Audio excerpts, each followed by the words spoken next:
Hello दोस्तों, आज की ये एपिसोड काफी बेहतरीन होने वाली है, जो कि काफी इंफॉर्मेटिव और इंटरेस्टिंग होने वाली है। क्या जोंग एक्लिप्स के टीम मेंबर्स का सामना कर पाएगा? जानने के लिए वीडियो में बने रहें। वीडियो पसंद आए तो लाइक और कमेंट कर दिया करें। बताया जा रहा था आप सभी ने जैंगनिंग स्क्वायर में बमबारी तो देखी होगी। आप लोग चिंता न करें, ये सभी हमारे मिशन के लिए पहला कदम है और पूरे जैंगनिंग स्क्वायर में बमबारी करने से एक्लिप्स के टीम मेंबर्स तो नहीं मारे जाएंगे, लेकिन उन्हें बाहर निकालने के लिए ये काफी कारगर हो सकती है। जोंग सोच रहे थे एक्लिप्स के टीम मेंबर्स के पास में ऐसी डिवाइस है क्योंकि 5 किलोमीटर की एरिया में हमारे नेबुला सैटेलाइट सिस्टम भी काम नहीं करती है। इसीलिए कमांड सेंटर ने पूरे 5 किलोमीटर के एरिया को उड़ाने का फैसला किया है। और तभी यू जेंगियान वह भी नीचे की ओर आग की लपटों को और धमाके को देखने के बाद वह भी काफी ज्यादा उत्साहित नजर आ रहा था और वह कह रहा था अब हमारे लिए आगे बढ़ना काफी ज्यादा आसान हो गया है। अगर हम लोग भाग्यशाली रहे तो उन सभी रोनिन संगठन के लोगों को इसी तरह उड़ा देंगे। और ज़ॉफे वह कह रहा था इस तरह से विश्वास करना अच्छी बात नहीं है। अगर उन सभी को मारना इतना आसान होता तो हम लोग इतने लंबे समय से मीटिंग नहीं करते। हम लोगों को तो तैयारी करने की भी कोई जरूरत नहीं थी। यू जेंगियान वह कह रहा था मुझे पता है आपको मुझे याद दिलाने की जरूरत नहीं है। और पेंगली कह रही थी इतने बड़े अटैक के पैमाने से बचने के लिए उन्हें तो एक बंकर की जरूरत पड़ेगी। और वैसे भी इस एरिया में वे लोग तो नए हैं, उन्हें बंकर का पता भी नहीं होगा और उन्हें जीवित रहना तो इस तरह से मुश्किल है, वो तो जीवित नहीं रह सकते हैं। जोंग कह रहे थे इस बम से वे लोग नहीं मरेंगे, ये तो सिर्फ आग लगाने के लिए है, ये कोई विनाशकारी बम नहीं है, सिर्फ एक बड़े एरिया को जला सकता है। और मुझे उम्मीद नहीं है कि इस मौसम में ये आग ज्यादा देर तक जलने वाले हैं और किसी को नुकसान पहुंचाने वाले हैं। और पेंगली वह चेन सॉ की ओर देख रही थी जैसे कि वह कंफर्म करना चाहती हो। तभी चेन सॉ कह रही थी कि हाँ ये बात सही है, इस तरह से हम लोगों को दुश्मन को ढूंढने में काफी आसानी हो जाएगी और अब हम कम से कम किसी छल कपट में नहीं फंसेंगे और गलत जगह पे सरप्राइज अटैक का शिकार नहीं बनेंगे। और तभी हेलीकॉप्टर वह जैंगनिंग स्क्वायर से वह 10 किलोमीटर दूर लैंडिंग कर लेती है क्योंकि सामने वाले एनिमी की पावर अननोन है, इसीलिए सेफ डिस्टेंस रखा गया बिफोर लैंडिंग ताकि लैंडिंग और एलिमिनेशन जैसी सिचुएशन ना हो। एक ड्रोन को उड़ाया जाता है जिसमें कम्युनिकेशन को ब्लॉक करने के डिवाइस लगे हुए होते हैं। वह पूरे जैंगनिंग स्क्वायर में उड़ रहा था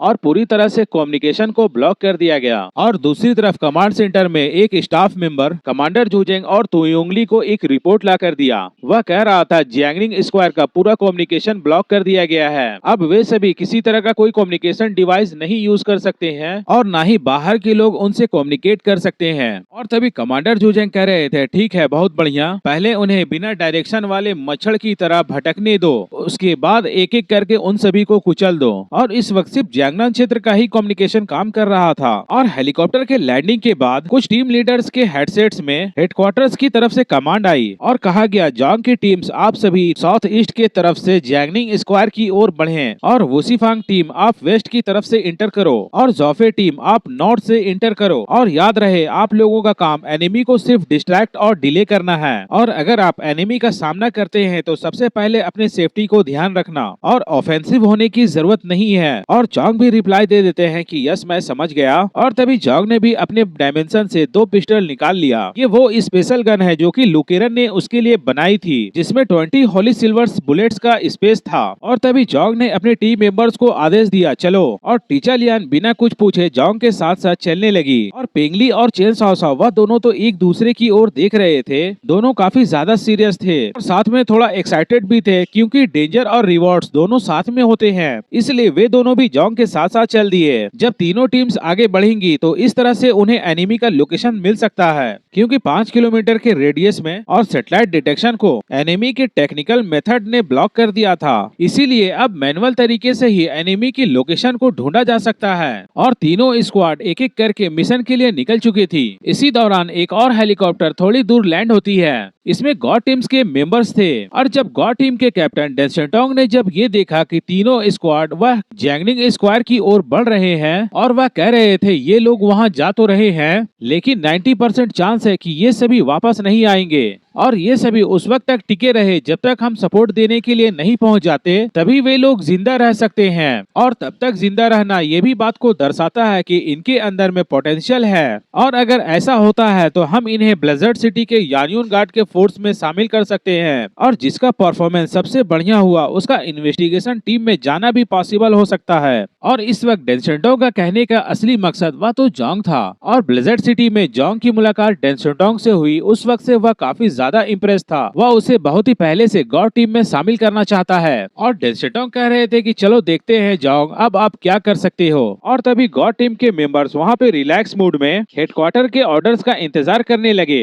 ताकि उन सभी को स्ट्राइक करने का ग्रीन सिग्नल मिल सके।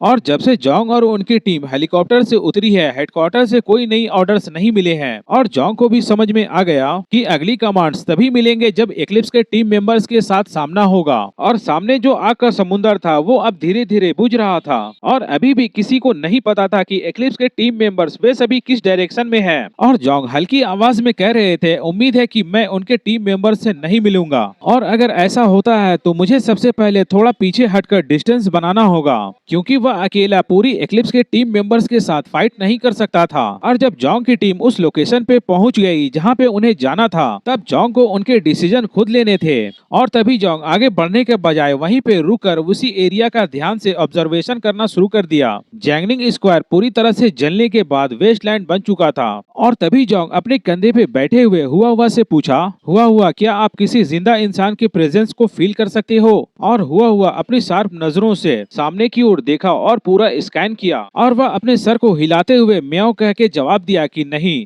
और आग की वजह से स्मेल इतने ज्यादा कॉम्प्लेक्स हो गई थी कि किसी जिंदा इंसान का ट्रेसेस पता करना भी मुश्किल है। और तभी चेन साओ और पेंगली से रहा नहीं गया, वह कह रहे थे, कैप्टन अब हमें क्या करना चाहिए? और जोंग कह रहे थे, यहीं पे रुककर उनका इंतजार करते हैं। और चेन साओ वह कह रही थी, हम लोग उन्हें सराउंड करने के लिए आए हैं, ना कि वे लोग हमें सराउंड करेंगे। और पेंगली वह भी कह रही थी, हाँ यहीं पे रुककर इंतजार करना सही रहेगा। और जोंग भी कह रहे थे कि हाँ हम लोग क्या कर सकते हैं, हम लोग तो बस उनका इंतजार करेंगे, हम लोगों को यहीं तक आने के लिए कहा गया था, हम लोग तो यहाँ तक आ चुके हैं, अब हम लोग यहीं पे रुककर दुश्मनों का इंतजार करेंगे। और चेन साओ और पेंगली वे दोनों भी जोंग की ऐसी बातों को सुनकर काफी शौक में और आश्चर्यचकित हो रहे थे। और जैसा कि जोंग तो लॉन्ग रेंज में अटैक करने का एक्सपर्ट है, और वह खुद को क्लोज कॉम्बैट में एक्सपर्ट नहीं समझता है, और अगर क्लोज रेंज कॉम्बैट फाइटर अगर उस पे अटैक कर देता है, जैसे कि गोंगयांजिन और तासुका मोटो, तो उनका सामना करना मुश्किल हो सकती है, इसलिए उसे अवॉइड करना ही जरूरी था। इसीलिए वह एक सेफ पोजीशन को चुनना चाहता था, ताकि एनिमी को एक एक करके एलिमिनेट किया जा सके।